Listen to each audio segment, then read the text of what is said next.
ഹൃദയത്തിൻ്റെ ഭാഷ കരുണയാണ്, സ്നേഹമാണ്.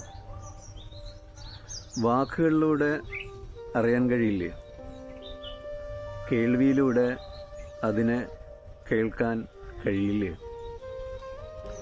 ഒരാളുടെ ഉള്ളിൽ നിറഞ്ഞ മൗനമുണ്ടാകുമ്പോൾ, സ്നേഹമുണ്ടാകുമ്പോൾ, കരുണയുണ്ടാകുമ്പോൾ, അതിൽ അയാൾ അലിഞ്ഞ് ഇരിക്കുമ്പോഴാണ് ഹൃദയത്തിൻ്റെ ഭാഷ, അതിൻ്റെ ശബ്ദം അയാൾക്ക് കേൾക്കാൻ കഴിയുന്നത്. അങ്ങനെയുള്ളൊരാൾക്കാണ് ഹൃദയത്തിൻ്റെ ഭാഷയിൽ സംസാരിക്കാൻ സാധിക്കുക. എത്ര കണ്ട് നമ്മുടെ ഉള്ളിൽ മൗനം നിറഞ്ഞിരിക്കുന്നു, അത്ര കണ്ട് ഹൃദയത്തിൻ്റെ ഭാഷ അറിയാൻ, അതിനെ ശ്രവിക്കാൻ, അതിൻ്റെ സുഗന്ധം അനുഭവിക്കാൻ സാധിക്കും. ഒരിക്കൽ ഒരു ഗുരുവിൻ്റെ അടുത്ത് ഒരു സാധാരണക്കാരൻ വന്ന് പറഞ്ഞു, ഗുരുവേ, എനിക്ക് ശാന്തിയും സമാധാനവും വേണം. ഓരോ ദിവസവും ഓരോ നിമിഷവും എനിക്ക് അത് അനുഭവിക്കണം. ഞാൻ എന്താണ് ചെയ്യേണ്ടത്?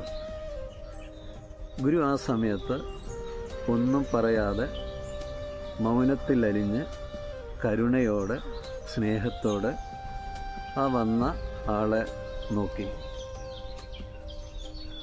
കുറച്ച് സമയം കഴിഞ്ഞ സമയത്ത് ഇയാളിൽ എന്തെന്നില്ലാത്തൊരു ശാന്തി നിറഞ്ഞു.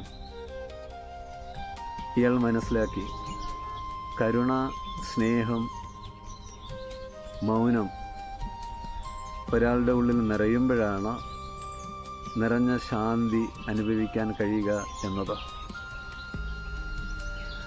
കരുണയോടെയും മൗനത്തോടെയും സ്നേഹത്തോടെയും സംസാരിക്കുമ്പോഴാണ്, ഉള്ളുന്ന് സംസാരിക്കുമ്പോഴാണ് ഹൃദയം ഹൃദയത്തോട് സംസാരിക്കുന്നത്.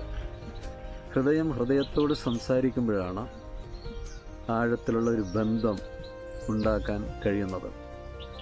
സർവ്വ ജീവജാലങ്ങളോടും നിശബ്ദമായിട്ട്, മൗനമായിട്ട്, സ്നേഹത്തിലലിഞ്ഞ്, കരുണയിലലിഞ്ഞ്, ദയയിലലിഞ്ഞ് സംസാരിക്കുമ്പോൾ അതിൻ്റെ സാന്നിധ്യമെന്ന് പറയുന്നത്, നമ്മൾ അനുഭവിക്കുന്നത്, അത് വാക്കുകൾക്ക് അതീതമാണ്. അതിന് കഴിയട്ടെ എന്നുള്ള പ്രാർത്ഥനയോടെ